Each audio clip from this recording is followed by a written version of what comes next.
नमस्कार, मैं हूं रत्ना और आप देख रहे हैं सी न्यूज़ भारत। आइए करते हैं न्यूज़ बुलेटिन की और बात होगी छतरपुर की, जहां श्री जटाशंकर धाम को प्रस्तावित भोपाल छतरपुर रेल मार्ग से जोड़ने की मांग तेज हो गई है। साथ ही बात होगी गढ़चिरौली की, जहां भारत निर्वाचन आयोग के निर्देशानुसार विशेष गहन मतदाता सूची पुनर्निरीक्षण कार्यक्रम 2026 को प्रभावी और पारदर्शी तरीके से लागू करने की तैयारी शुरू हो गई है।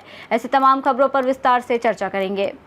छतरपुर स्थित बुंदेलखंड के प्रसिद्ध तीर्थ श्री जटाशंकर धाम, जिसे बुंदेलखंड का केदारनाथ भी कहा जाता है, को प्रस्तावित भोपाल छतरपुर रेल मार्ग से जोड़ने की मांग तेज हो गई है। बिजावर अनुभाग के समाज सेवियों द्वारा धाम परिसर में व्यापक हस्ताक्षर अभियान चलाया गया, जिसमें बड़ी संख्या में दर्शनार्थियों ने रेल कनेक्टिविटी के दर्शन समर्थन में उत्साहपूर्वक हस्ताक्षर किए। जिसके बाद समाज सेवियों ने तहसील कार्यालय पहुंचकर एसडीएम को ज्ञापन सौंपा और क्षेत्रीय विधायक राजेश शुक्ला को भी मांग पत्र दिया, जिसमें रेल मंत्री के नाम जटाशंकर धाम को शीघ्र रेल मार्ग से जोड़ने की अपील की गई। विधायक ने आश्वासन दिया कि वे इस विषय को विधानसभा में उठाकर प्रयास करेंगे। वहीं समाज सेवियों ने चेतावनी दी कि यदि मांग पूरी नहीं हुई तो आंदोलन किया जाएगा, जबकि स्थानीय लोगों का मानना है कि रेल सुविधा मिलने से तीर्थ स्थल का विकास, पर्यटन में वृद्धि और क्षेत्रीय व्यवस्था और अर्थव्यवस्था को नई गति मिलेगी। लाखों लाख क्षेत्र के श्रद्धालुओं की श्रद्धा का केंद्र बुंदेलखंड के केदारनाथ कहे जाने वाले भगवान श्री जटाशंकर धाम से आज हम सब लोगों ने उनके चरणों में नमन करते हुए एक ऐसी महत्वपूर्ण योजना रेल से जटाशंकर को जोड़ने के लिए जो मांग क्षेत्रवासियों के द्वारा उठाई गई, उसको आज मूर्त रूप देने के लिए हम लोग सब यहाँ इकट्ठे हुए थे और भगवान का आशीर्वाद लेके जो यहाँ क्षेत्र भर के श्रद्धालु उपस्थित हुए थे, एक हस्ताक्षर अभियान के माध्यम से हम लोगों ने उस मांग को आगे बढ़ाने का काम किया है। और इसके बाद ज्ञापन का भी कार्यक्रम है।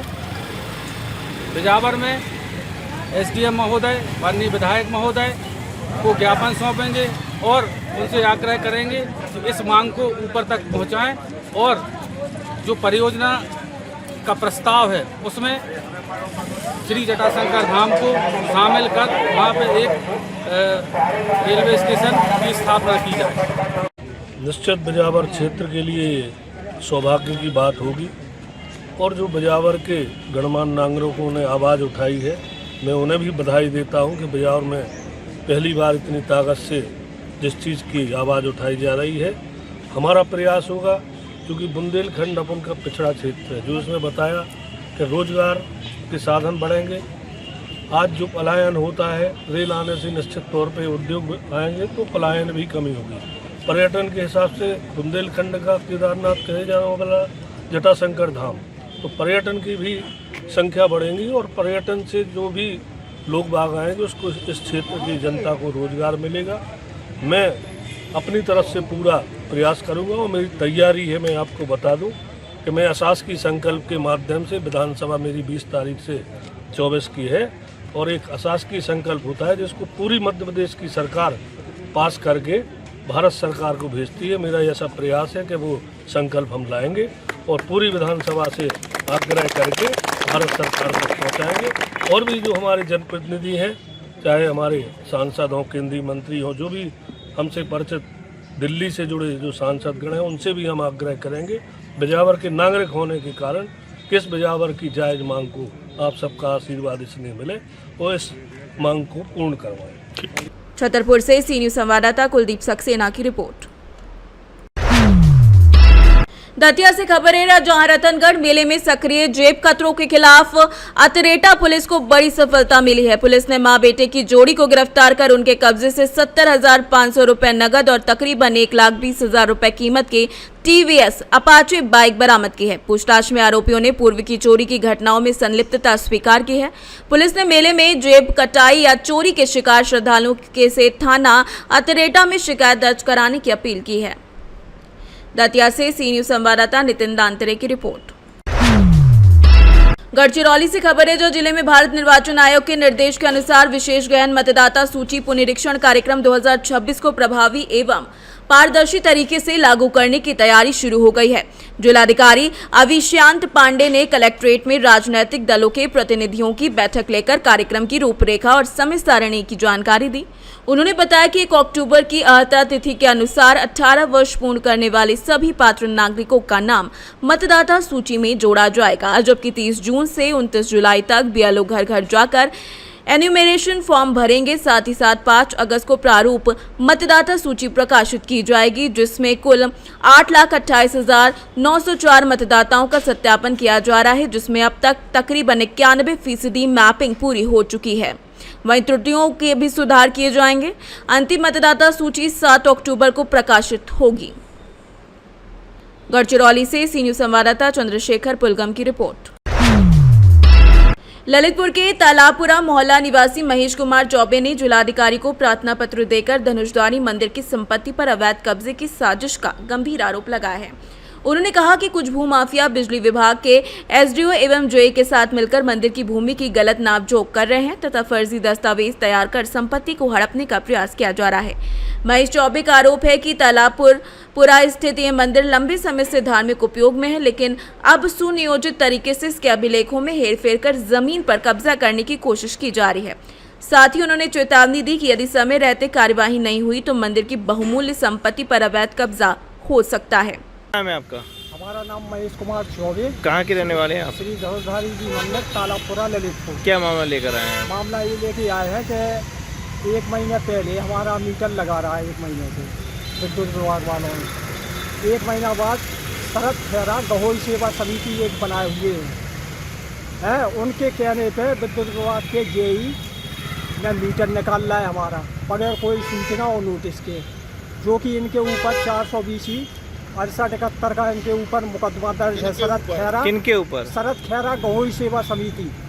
मैं किस बात को लेकर मुकदमा? इन्होंने जो अपना रजिस्ट्रेशन ये बताते हैं कि हमारा प्रबंध कमेटी है, तो उसमें माननीय न्यायालय ने मुकदमा डाला था।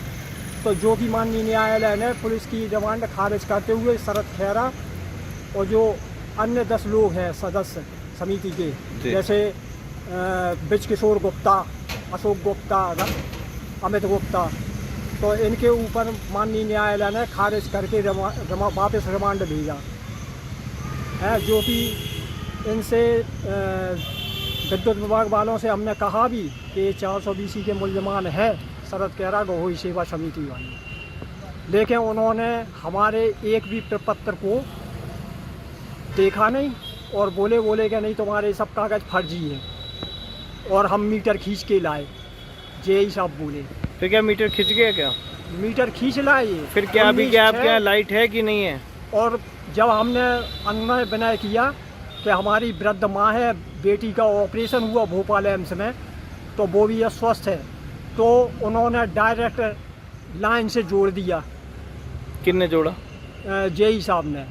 अच्छा, अभी जिलाधिकारी से इस संबंध में बात की आपने? हमने प्रार्थना पत्र जिलाधिकारी महोदय को दे दिया। क्या कहा उन्होंने? और उन्होंने किया यही आश्वासन दिया है कि मीटर पुनः स्थापित किया जाएगा। और जो फर्जी तरीके से संस्था बनाकर और ये फर्जी तरीके से संस्था बनाए हुए है शरद खेरा गहोई सेवा समिति के नाम से, जो कि चिटफंड में हमने जन सूचना के आधार पर इनसे क्वेश्चन डाले थे, तो जन सूचना अधिकारी आनंद कुमार सिंह ने स्पष्ट कहा है कि पत्रावली पे अचल संपत्ति समिति की द्रष्टव्य नहीं हो रही है मंदिर की। और तीसरे बिंदु में उन्होंने स्पष्ट कहा है कि गहोई सेवा समिति का रजिस्ट्रेशन सामाजिक जनकार्यों के लिए है, ये किसी मंदिर या किसी धार्मिक स्थान के प्रबंधन का मंतव्य का अंकन नहीं है। ललितपुर से सी न्यूज संवाददाता विकास सोनी की रिपोर्ट। नीरसा से खबर है, जहां कुमार धुबी के शिबलीबाड़ी उत्तर पंचायत अंतर्गत अली मोहल्ला स्थित गौसिया मस्जिद के बाहर जिला परिषद सदस्य मोहम्मद गुलाम कुरैशी की ओर से भीषण गर्मी को देखते हुए नमाजियों और स्थानीय लोगों के लिए ठंडा एवं शुद्ध पेयजल उपलब्ध कराने के लिए वाटर कूलर की व्यवस्था की गई। इस सुविधा का लाभ मस्जिद में आने वाले नमाजियों के साथ आसपास के ग्रामीणों और राहगीरों को मिल रहा है। स्थानीय लोगों ने समाजियों ने इस जनहित कार्य की सराहना करते हुए इसे अत्यंत उपयोगी बताया है। शिबलीबाड़ी गौसिया मस्जिद में जिला परिषद सदस्य मोहम्मद गुलाम कुरैशी के द्वारा ठंडा एवं शुद्ध पानी पीने के लिए फ्रीजर की व्यवस्था की गई है। क्या बोलना चाहेंगे आप?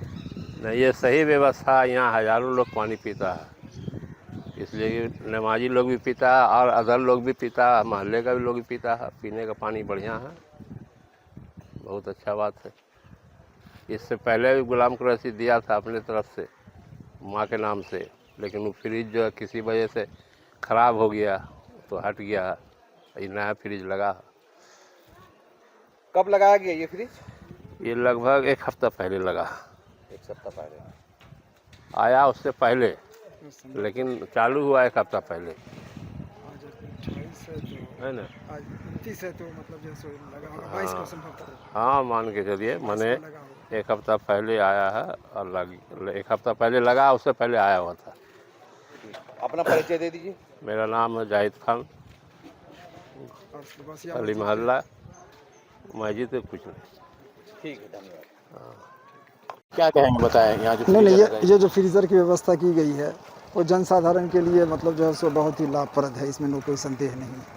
तो मतलब जो है सो एक जो मस्जिद में आते हैं वो तो मतलब इसका प्रयोग करते ही हैं। इसके अतिरिक्त जो बाहर लोग रहते हैं वो भी आकर के इस पानी का प्रयोग कर ही सकते हैं और थोड़ी आसानी हो जाती है। अभी गर्मी के टाइम में जो पानी गर्म हो जाता है, टेम्परेचर हाई होने की वजह से अभी क्या होता है कि फ्रीज या ठंडा पानी मिलने के लिए तो आसानी हो ही जाती है।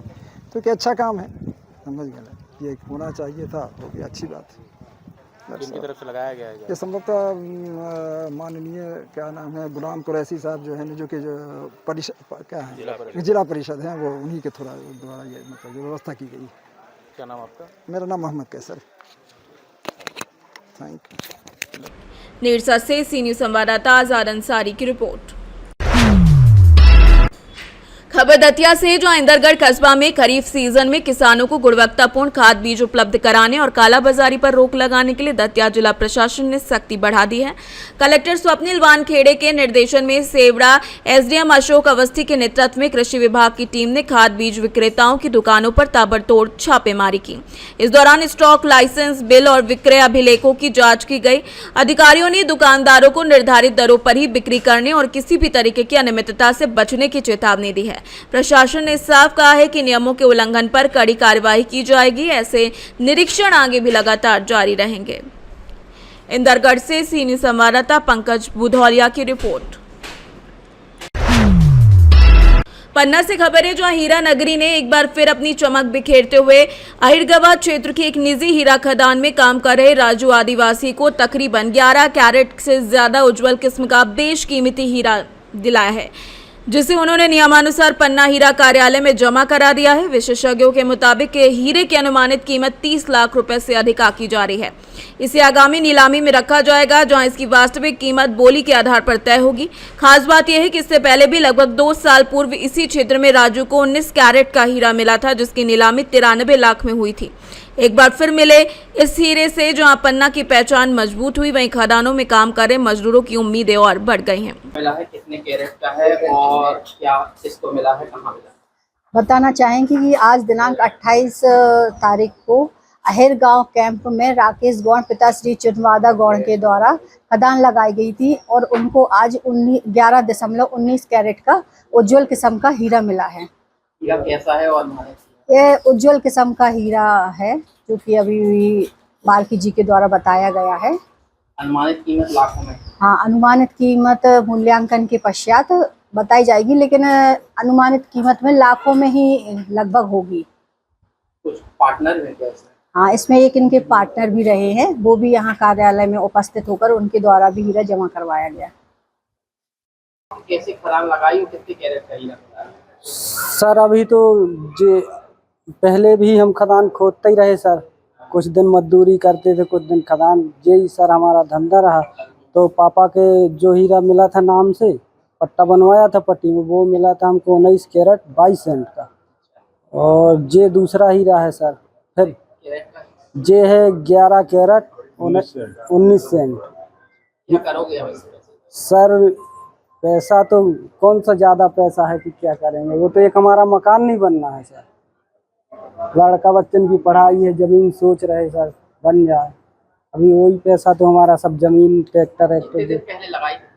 जे लगभग 1-1.5 महीना हो गया होगा सर। पट्टा में है, अब उतना तो हमको नहीं है कौन तारीख को खदान में अपन ने काम किया है, पट्टा कब बना है तो ध्यान कहाँ है, क्या तारीख को पट्टा बना? क्या नाम आपको? राजू। पन्ना से सी न्यूज संवाददाता रीना सोनी की रिपोर्ट। प्रतापगढ़ से खबर है जो नाजिया इलाही खान के खिलाफ कार्यवाही की मांग को लेकर पट्टी में प्रदर्शन किया गया। जी हां, जिले के पट्टी कस्बे में सोमवार को नाजिया इलाही खान के खिलाफ कार्यवाही की मांग को लेकर अधिवक्ता जीशान अंसारी के नेतृत्व में शांतिपूर्ण विरोध प्रदर्शन किया गया। प्रदर्शन के बाद उप जिलाधिकारी पट्टी के माध्यम से राज्यपाल के नाम ज्ञापन सौंपा गया। प्रदर्शनकारियों का आरोप था कि नाजिया इलाही खान द्वारा की गई कथित टिप्पणियों से धार्मिक भावनाएं आहत हुई। ज्ञापन में उनके विरुद्ध कठोर कानूनी कार्यवाही की मांग की गई है। इस अवसर पर हाजी शहीद आरिफ खान, मौलाना शक्लेन, हाफिज असरार, कलीम अहमद, यासीन राइन, रियासत अली, शाबान अली, शाहिद हाशमी, दिलशाद हाशमी, इरशाद हाशमी, रियाज अली, इरफान खान, अबू जैद अंसारी, मुस्कान अंसारी, साहिल राइन, इरशाद खान, DRX रंजीत राणा, अधिवक्ता शाह आलम, इमरान खान, मोहम्मद इरशाद सहित सैकड़ों लोग मौजूद रहे। स्पेशली मुस्लिम समाज की भावनाएं आती हुई है और हमारी प्रशासन से मांग है कि ऐसे बेहुदा लोगों के खिलाफ सख्त कार्रवाई हो ताकि जो है दोबारा ऐसा कार्य कोई न करे। राज्यपाल महोदय को हम अपना ज्ञापन दे रहे हैं एजीएम पे। प्रतापगढ़ से सी न्यूज संवाददाता रोहित जायसवाल की रिपोर्ट। रीवा से खबर है जो पुलिस अधीक्षक गुरकरण सिंह ने कहा कि आम नागरिकों की समस्याओं के समाधान के लिए शुरू की गई सीएम हेल्पलाइन का कुछ मामलों में दुरुपयोग हो रहा है, जिससे विभागों पर अनावश्यक दबाव बढ़ रहा है। उनके मुताबिक एक ही मामले में अलग अलग नाम और मोबाइल नंबर से कई शिकायतें दर्ज कराई जाती हैं, जबकि कुछ शिकायतें अधूरी और तथ्यहीन होती हैं, जिससे जांच और निराकरण प्रभावित होता है। उन्होंने कहा कि पुलिस बल की कमी और बढ़ते कार्यभार के बीच ऐसी शिकायतें व्यवस्था पर अतिरिक्त बोझ डालती हैं। एसपी ने सीएम हेल्पलाइन की प्रभावशीलता बनाए रखने के लिए शिकायतों की जांच प्रक्रिया और प्रणाली में आवश्यक सुधार की जरूरत बताया, ताकि वास्तविक शिकायतकर्ताओं को समय पर न्याय मिल सके और दुरुपयोग पर रोक लगाई जा सके। लोगों के द्वारा की जाती है, पर इससे प्रशासनिक व्यवस्था भी परेशान होती है। किस तरह की आप लोग फेस करते हैं और इसके लेकर क्या उपाय बनाए जा सकते हैं? देखिए, कुछ समय में ये देखा गया है कि सीएम हेल्पलाइन जो पोर्टल है वो बहुत ही सशक्त करने वाला पोर्टल है आम जनता के लिए, और उसमें आम जनता को बहुत राहत मिलती है। पर कुछ लोगों द्वारा इसका जो है दुरुपयोग किया जाता है, अनर्गल शिकायतें करके दोबारा या किसी को टारगेट करके, किसी आदमी को टारगेट करके विशेष को, और उन शिकायतों का जो हल नहीं निकलता है वो लगातार पेंडिंग रहती हैं, और इनमें जो है इनको छांटा जा रहा है, इनको देखा जा रहा है कौन ऐसे व्यक्ति हैं जो इसका दुरुपयोग कर रहे हैं, ताकि उन पर विधिवत कार्रवाई की जाए। कई ऐसे लोग हैं कई बार शिकायत करते हैं कि कार्रवाई की जाए। देखिए, वो हम छांट रहे हैं कि कौन ऐसे लोग हैं जो अनर्गल शिकायतें बार बार कर रहे हैं, जिनकी जेन्युइन शिकायतें नहीं है और जो इस पोर्टल का दुरुपयोग कर रहे हैं, और उनके ऊपर कार्रवाई की जाए। रीवा से सी न्यूज संवाददाता अर्जुन तिवारी की रिपोर्ट। उज्जैन से खबर है जो बड़नगर मोहर्रम पर्व के दौरान क्रेन में से मैजिक वाहन को हवा में लटकाकर विस्फोट जैसा प्रदर्शन करना युवकों को महंगा पड़ गया। मामले को गंभीरता से लेते हुए बड़नगर पुलिस ने 5 और आरोपियों को गिरफ्तार कर उनका जुलूस निकाला है। इससे पहले पुलिस द्वारा 3 आरोपियों का जुलूस निकाला जा चुका है। पुलिस ने गिरफ्तार आरोपियों को घटनास्थल पर ले जाकर तस्दीक करवाई और सार्वजनिक रूप से उठापटक भी लगवाई। अब तक इस मामले में कुल 9 आरोपियों को चिन्हित कर गिरफ्तार किया जा चुका है। पुलिस ने सख्त हिदायत दी है कि सार्वजनिक स्थानों पर इस प्रकार की हरकतें कतई बर्दाश्त नहीं की जाएंगी। सर बता, स्टंट बाजों के पुलिस द्वारा हेकड़ी निकाली गई और उठक बैठक भी लगाई गई, क्या है पूरा? हाँ, देखिए, दोनों जो घटना यहाँ कोई चोरी की स्तंभ पर जिस तरह से घटनाकारी हुई थी, स्टंटबाजी की गई थी, उसमें अभी जो आरोपी बचे थे 5 आज और आरोपियों की गिरफ्तारी की गई है, और इनको जो है घटनास्थल की तस्दीक भी कराई गई, और आज उनको न्यायालय पेश किया जा रहा है। प्रकरण की विवेचना आगे सर और किस प्रकार की कार्रवाई की जा रही है? क्योंकि और जो जांच बची हुई है, जांच रिपोर्ट वगैरह विवेचना भी शेष है, उसकी संबंध में कार्रवाई। उज्जैन के बड़नगर से सी न्यूज संवाददाता विजय सोलंकी की रिपोर्ट। दतिया से खबर है, जो आयोजित समय सीमा बैठक में कलेक्टर स्वप्निल वानखेड़े ने अधिकारियों के प्रति सख्त रुख अपनाया है। शासन की योजनाओं और लंबित प्रकरणों की समीक्षा के दौरान उन्होंने लापरवाही पर वेतन कटौती और जुर्माना लगाने के निर्देश दिए हैं। संबल योजना, farmer registry, RCMS, CM helpline और बारिश पूर्व तैयारियों की समीक्षा करते हुए कलेक्टर ने स्पष्ट किया कि हेल्पलाइन और बारिश पूर्व तैयारियों की समीक्षा इसीलिए की गई है ताकि सब कुछ सही हो। जनहित के कार्यों में किसी भी प्रकार की ढिलाई बर्दाश्त नहीं की जाएगी।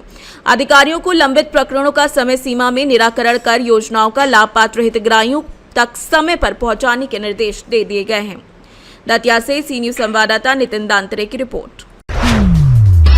खबर कैमूर से, जहां नुआव कैमूर में वाहन चेकिंग अभियान के दौरान पुलिस ने बड़ी कार्यवाही करते हुए 18 लीटर देशी शराब के साथ 2 शराब तस्करों को गिरफ्तार किया है। गिरफ्तार आरोपियों की पहचान सूरज कुमार और अभिषेक कुमार यादव के रूप में हुई है, जिन्हें एक लाल रंग की पैशन प्रो मोटरसाइकिल सहित पकड़ा गया। पुलिस ने दोनों को विधिवत गिरफ्तार कर आगे की कार्यवाही शुरू कर दी है। कैमूर से सी न्यूज संवाददाता नमो नारायण चतुर्वेदी की रिपोर्ट। सिद्धार्थनगर से खबर है, जो बंडा क्षेत्र में दर्दनाक सड़क हादसे में 35 वर्षीय युवक बटेश्वर की मौत हो गई है। वो 6 दिन पहले राजस्थान से मजदूरी कर घर लौट रहा था और बंडा में राजगिरी का काम कर रहा था। रविवार शाम तकरीबन 7 बजे वो अपनी 7 वर्षीय भांजी प्रियांशी के साथ मोटरसाइकिल से घर लौट रहा था। तभी बंडा बिलसंडा मार्ग पर पटना चक्की मोड़ के पास अज्ञात वाहन ने उसकी बाइक को जोरदार टक्कर मार दी, जिससे दोनों घायल हो गए। गंभीर हालत में उसे पहले बंडा अस्पताल और फिर जिला अस्पताल रेफर किया गया, जहां इलाज के दौरान उसकी मौत हो गई। हादसे के बाद परिवार में कोहराम मच गया। परिजनों का रो रो कर बुरा हाल है। शाहजहांपुर से सी न्यूज संवाददाता रवि की रिपोर्ट। बुलेटिन में फिलहाल इतना ही। देश और दुनिया की तमाम बड़ी खबरों के लिए देखते रहिए सी न्यूज भारत।